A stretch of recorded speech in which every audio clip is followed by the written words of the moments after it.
قوم کے سامنے ایک چیز رکھی جا رہی ہے کہ تحریک انصاف نے توڑ پھوڑ کی، کور کمانڈر کا گھر جلا دیا، ریڈیو پاکستان پشاور جلا دیا اور نقصان پہنچایا۔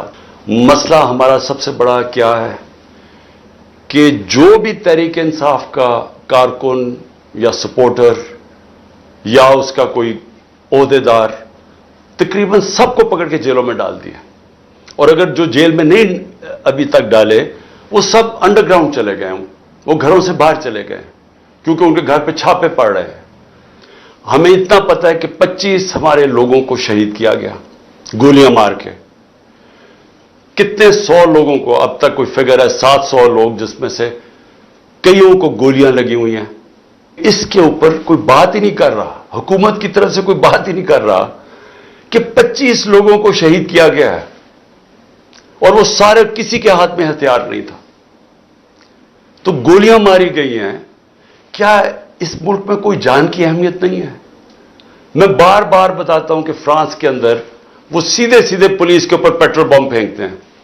ایک آدمی کو گولی ماری ہے کسی نے، کیونکہ اپنے شہریوں کو گولی مارنے کی اجازت نہیں جب وہ احتجاج کر رہے ہوں۔ یہ ایک جمہوریت کے اندر حق ہوتا ہے۔ ہمارے لوگوں کو انہوں نے پکڑا، جی جیو فینسنگ کر کے ہم نے پکڑ لیا تحریک انصاف کے کارکن فلان جگہ پہ تھے۔ بھئی جیو فینسنگ تو یہ بتا رہی ہے کہ وہ ایک جگہ کے اوپر تھے، یعنی اگر آپ نے چلے کور کمانڈر کے گھر کے سامنے تو وہ جیو فینسنگ میں آ جائے گا۔ کیا وہ یہ جو توڑ پھوڑ تھی اس میں شامل تھے؟ کیا وہ آگ لگانے میں شامل تھے؟ اگر تھے تو ہم سب سے زیادہ مذمت ہم کرتے ہیں۔ یہ بھی ایک پروپیگنڈا کہ عمران خان نے مذمت نہیں کی۔ اتنا بڑا جھوٹ۔ 4 دن میں بند تھا، 4 دن مجھے جیل میں، مجھے کوئی پتہ ہی نہیں تھا، نظر بند تھا۔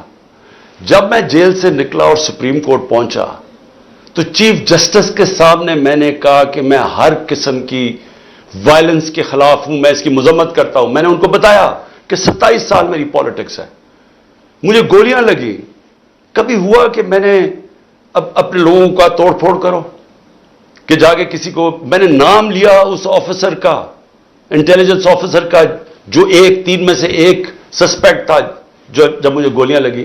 کسی نے کچھ کیا؟ کوئی سرکاری بلڈنگ جلائیں، کچھ کیا؟ تو میں 4 دن بند ہوں، باہر نکلتا ہوں تو مجھے پتا چلتا ہے جی یہ ہو گیا۔ تو میرے سے جب چیف جسٹس صاحب نے پوچھا، میں نے واضح طور پہ کہا کہ میں اس کی سخت مذمت بھی کرتا ہوں، اور میں کبھی اپنے لوگوں کو اجازت نہیں دی آج تک کہ پرامن احتجاج کے علاوہ کچھ کریں۔ یہ نہیں کہ اس وقت ایک منظم پروپیگنڈا چل رہا ہے، یہ ایک منظم سازش تھی، اور یہ سازش پلان کر کے تحریک انصاف کو ختم کرنے کی سازش تھی۔ سب کو ڈر لگ گیا تھا، پی ڈی ایم کی ساری پارٹیز کو پتا تھا کہ یہ جو بھی ہو جائے یہ اب تحریک انصاف کو الیکشن میں نہیں ہرا سکتے، اور پھر یہ پلان بنا، پوری سازش بنی کہ کسی طرح ان کو قلعدم کیا جائے، ان کے اوپر سارا یہ جو ہوا پورا پروپیگنڈا کر کے ان کے اوپر ڈالا جائے۔ جس پارٹی نے 27 سال سے کبھی کوئی آئین اور قانون کے بیچ پہ رہ کے کھیلا، اس کو ایک دم انہوں نے ایسے دکھایا کہ وہ پارٹی کوئی بڑی وائلنٹ پارٹی تھی۔ اور ان کی تقریریں سن لیں، ان کی بات چیت سن لیں کہ لگے گا ایسے کہ اس سے زیادہ کوئی خوفناک جماعت نہیں آئی۔ وہ جماعت جس کے اندر عورتیں اور بچے ہوں، وہ جماعت جس کے جلسوں کے اندر فیملیز آئیں، وہ جماعت جس کی پروٹیسٹ پہ فیملیز آئیں، وہ کبھی انتشار کرے گی؟ کبھی وہ سوچے گی جلانا اور یہ جو وائلنس ہوا ہے وہ کبھی وہ کرے گی ایسے؟ تو وہ کون لوگ تھے؟ ہر جگہ سے ایک ہی خبریں آ رہی ہیں۔ وہاں میاں والی میں وہ لوگ بڑے فخر سے، وہ جہاز، اس کو جہاز چوک کہتے ہیں، تو وہ جو سیبر جیٹ لگا ہوا ہے، بڑے فخر سے لوگ اس کو دیکھتے ہیں۔ وہ ایم این اے جو ہمارے امجد علی خان ہیں، انہوں نے کہا میرے سامنے یہ لوگ آئے اور ان کے پاس کوئی چیز تھی، کیونکہ وہ جل ہی نہیں سکتا تھا، وہ تو ایلومینیم تھا، انہوں نے کچھ کیا، ان کے سامنے آ کے اس کو جلا دیا۔ تو اس کے اوپر بہت ضروری ہے، جس طرح ساری دنیا میں ایک انڈیپینڈنٹ انویسٹیگیشن ہوتی ہے، ہم کچھ نہیں اور چاہ رہے، ہم صرف چاہ رہے ہیں کہ انڈیپینڈنٹ انویسٹیگیشن کی جائے۔ اور میں آج جتنی مجھے انفارمیشن ہے، اور میری 27 سال کی پالیٹکس ہے، یعنی میں اس کو کہتا ہوں 27 سال کی انصاف کی تحریک کی